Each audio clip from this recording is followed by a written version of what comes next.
اور جاگنے کے بین بین ہوتے ہیں، ان دونوں کے بیچ بیچ کہیں واقع ہوتے ہیں، ٹھیک ہے۔ اور یہ بات سائیکالوجی میں بھی پروف کی جاتی ہے، ایون اگر آپ ان سے بات کریں جو اس طرح کے مجاہدوں اور ان معاملات میں ہوتے ہیں، تو وہ بھی آپ کو بتائیں گے کہ جی ایک کیفیت ہے کہ اس وقت آپ جاگ رہے ہوتے ہیں، آپ کو شعور ہوتا ہے، لیکن آپ کی آنکھیں بند ہوتی ہیں اور آپ دیکھ رہے ہوتے ہیں۔ تو میں کشف اور الہام کو جو سمجھ پایا ہوں اپنی عاجز رائے کے اندر، وہ یہی ہے کہ بھائی اس دوران آپ کو بہت ساری چیزیں جو ہیں وہ پیش آ سکتی ہیں اور آپ کو پیش آتی ہیں اس میں، اور اس کو بالکل ہی انکار کر دینا کہ نہیں جی شاید رویا صالحہ جو اچھے خواب کی بات ہوئی ہے وہ تبھی ہے جب میں اپنے بستر پہ لیٹوں، آنکھیں بند کروں، سو جاؤں، اور پھر مجھے کوئی خواب میں نظر آئے کہ جی میں کہیں جا رہا ہوں، تبھی جو ہے نا وہ رویا صالحہ ہے۔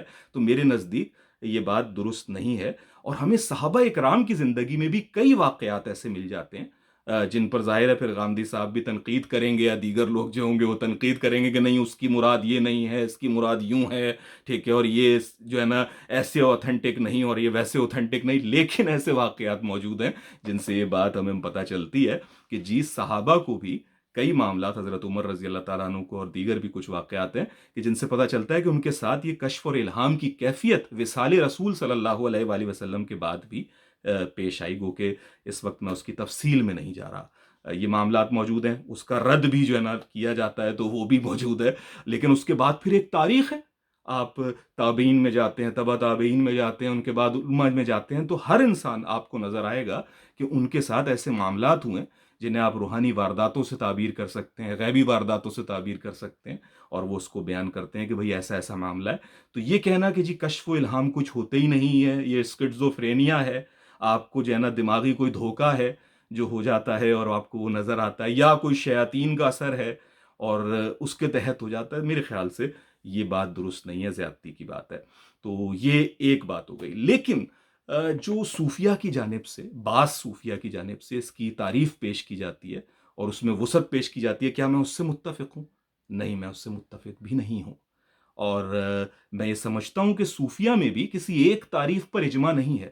جس طرح علماء میں مختلف عنوانات پر، جو ہم علماء ظاہر جنہیں کہتے ہیں، ان میں ایک ہی بات پر کئی کئی آراء موجود ہوتی ہیں، اسی طریقے سے صوفیہ کے مابین بھی آپ کو تصوف میں ہی بہت ساری آپ کو آراء مل جائیں گی۔ جیسے احمد جاوید صاحب ہیں، ٹھیک ہے، وہ ان سب کو مانیں گے لیکن اس کی الگ تعریف بیان کریں گے۔ وہ کہتے ہیں جی صوفی بننا ہے تو تصوف سے دور رہو۔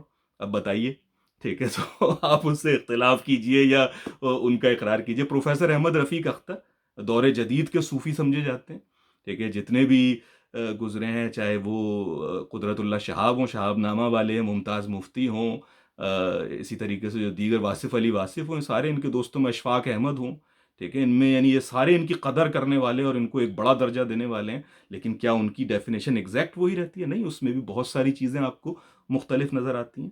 علامہ اقبال، ٹھیک ہے، علامہ اقبال کی آپ reconstruction of religious thoughts in Islam کا جائزہ لیجئے، ٹھیک ہے، تو آپ کو پتہ چلے گا کہ وہ تصوف پہ تو یقین رکھتے ہیں، صوفیانہ تجربے یا مذہبی تجربے کی تو بات کرتے ہیں، لیکن اس کی تعریف کرتے ہوئے وہ اس ڈیفینیشن سے ڈفر کرتے ہیں جو کہ تصوف کی جانب سے عموماً پیش کی جاتی ہے۔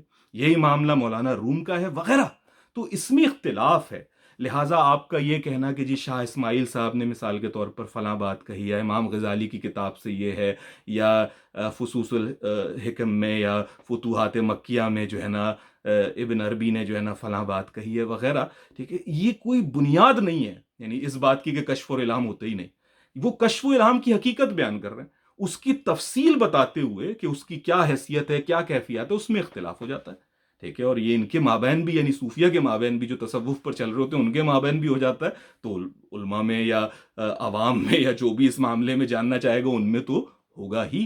تو یہ بات ہے، یعنی کشف اور الہام موجود ہے، لیکن کیا اس کی وہی حیثیت ہے جو بعض صوفیہ بیان کرتے ہیں؟ تو نہیں، ایسا نہیں ہے۔ یعنی یہ سوچنا کہ مثال کے طور پر الہام اور کشف جو ہوتا ہے وہ کسی بھی قسم کی مداخلت سے پاک ہوتا ہے، یعنی وہ بالکل وحی کی مانند ہے، اس کے اندر نہ کوئی آگے سے، نہ پیچھے سے، نہ دائیں سے، نہ بائیں سے کوئی جو ہے نا وہ داخل نہیں ہو سکتا، شاید جو کچھ کتب میں لکھا ہوا ہے۔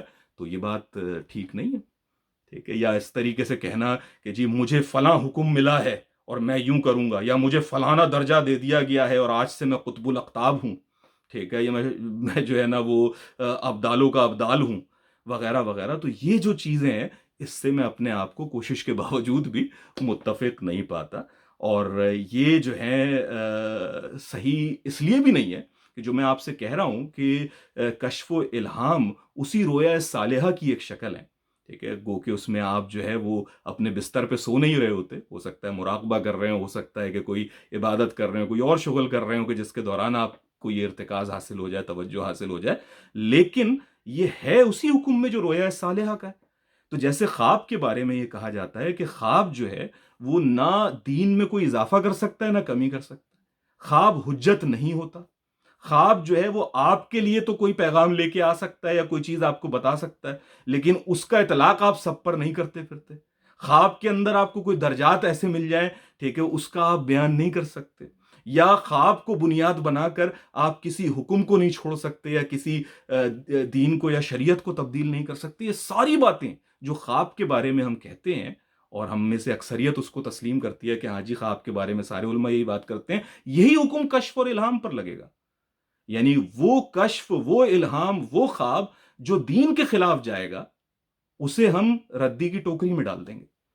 یعنی ہر خواب کو، ہر کشف کو، ہر الہام کو یا ہر کسی روحانی غیبی معاملے کو ہمیں دین پر پیش کرنا ہے، قرآن مجید پر، شریعت محمدی صلی اللہ علیہ وآلہ وسلم پر، سنت مبارکہ پر، اس پر پیش کرنا ہے.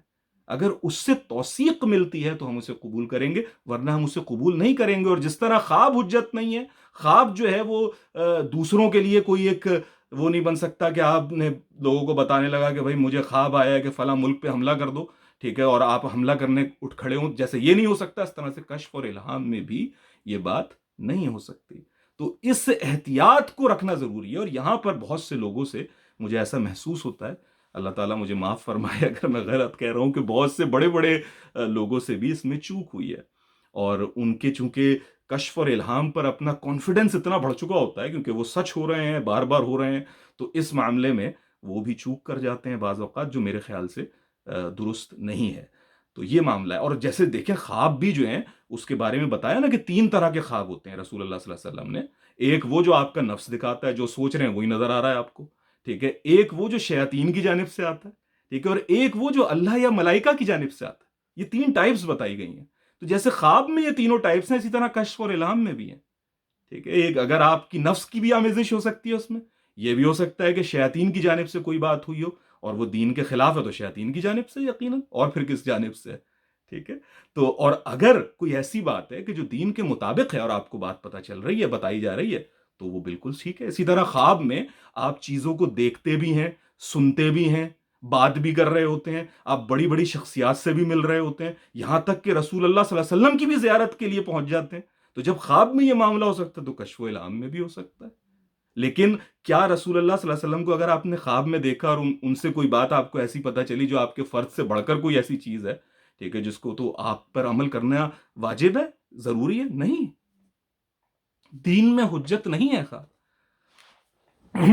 تو یہ ہے وہ بات کہ خواب کے اندر جو لمیٹیشنز ہیں جو ہم بیان کرتے ہیں، وہی کشف اور الہام میں بھی موجود ہے. معذرت.